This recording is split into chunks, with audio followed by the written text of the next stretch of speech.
नमस्कार दोस्तों, स्वागत है बड़ी खबर पर, जहां हम लाते हैं आपकी जिंदगी बदल देने वाली सबसे ताज़ी और सबसे मसालेदार खबरें। आज की रिपोर्ट में हम बात करेंगे यूक्रेन के रूस के साथ सीज फायर की स्वीकृति और उससे जुड़ी अंतर्राष्ट्रीय कूटनीतिक पहल की, जिसमें अमेरिका और यूके दोनों का महत्वपूर्ण योगदान रहा है।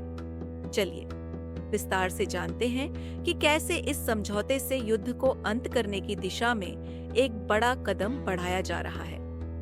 यूक्रेन ने हाल ही में घोषणा की कि वह 30 दिनों का पूर्ण सीजफायर स्वीकार करने को तैयार है, ताकि रूस के साथ वार्ताओं के माध्यम से स्थायी शांति की दिशा में कदम बढ़ाया जा सके। इस कदम के पीछे अमेरिकी प्रतिनिधियों के साथ सऊदी अरब के जेद्दा में हुई वार्ताएं थीं। अमेरिकी राष्ट्रपति डोनाल्ड ट्रंप ने इस प्रस्ताव का स्वागत करते हुए कहा, अब हमें रूस की ओर जाना है और उम्मीद है कि राष्ट्रपति पुतिन भी इस सीजफायर पर सहमति देंगे।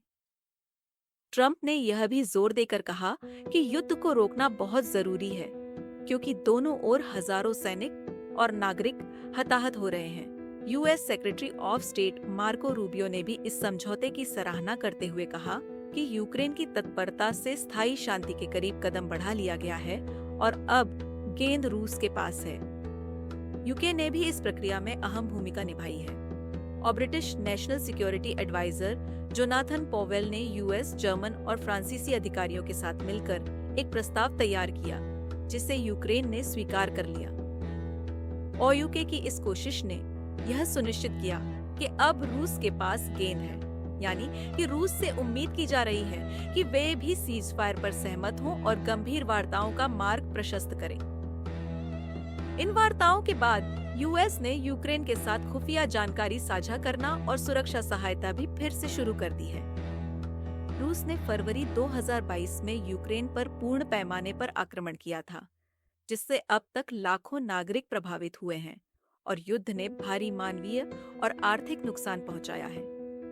ये सीजफायर प्रस्ताव न केवल युद्ध विराम का संकेत है, बल्कि यह अंतर्राष्ट्रीय स्तर पर शांति स्थापना के प्रयासों में एक महत्वपूर्ण मोड़ भी है। यूरोप और यूके समेत अन्य देशों ने इस समझौते की सराहना की है और कहा है कि अगर रूस इस पर सहमत हो जाता है, तो गंभीर वार्ताओं के माध्यम से स्थायी शांति संभव है। यदि रूस सीजफायर पर सहमत हो जाता है, तो तत्काल वार्ताओं के माध्यम से शांति समझौते की दिशा में कदम बढ़ाया जा सकेगा। लेकिन अगर रूस इन प्रयासों का विरोध करता है, तो स्थिति और भी जटिल हो सकती है, जिससे युद्ध की स्थिति बनी रह सकती है। इस बीच यूएस और यूके जैसी कूटनीतिक शक्तियां अपने अपने प्रयासों से शांति स्थापना में योगदान देने के लिए प्रतिबद्ध हैं। ट्रंप ने कहा कि यदि हम सीजफायर नहीं कर पाएंगे, तो युद्ध जारी रहेगा और भी निर्दोष लोग मारे जाएंगे। तो दोस्तों, यह थी आज की हमारी धमाकेदार रिपोर्ट, कैसे यूक्रेन की सीजफायर स्वीकृति और अमेरिका यूके की कूटनीतिक पहल से युद्ध विराम की दिशा में एक महत्वपूर्ण कदम बढ़ाया जा रहा है। आपके विचार हमारे लिए बेहद महत्वपूर्ण हैं। कमेंट में बताएं कि आप इस प्रस्ताव के बारे में क्या सोचते हैं और क्या आपको लगता है कि रूस भी इस सीजफायर पर सहमत होगा। अगर आपको यह रिपोर्ट पसंद आई हो, तो तुरंत हमारे चैनल बड़ी खबर को सब्सक्राइब करें, वीडियो को लाइक और शेयर करें, ताकि आप तक हर नई सबसे ताज़ी और सबसे मसालेदार खबरें पहुंचती रहें।